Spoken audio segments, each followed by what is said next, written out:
திருநாவுக்கரசர், சம்பந்தர், சுந்தரர் மற்றும் அருணகிரிநாதரால் பாடல் பெற்ற தலம்ங்க. மூலவர் அபிராமேஸ்வரருங்க.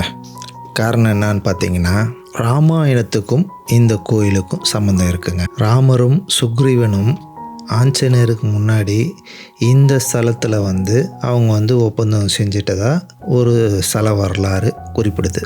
பசுக்களெல்லாம் ஒன்றிணைந்து ரொம்ப நாள் தவம் செஞ்சு அவங்க வேண்டிய வரத்தை இந்த தலத்தில் பெற்றாங்க.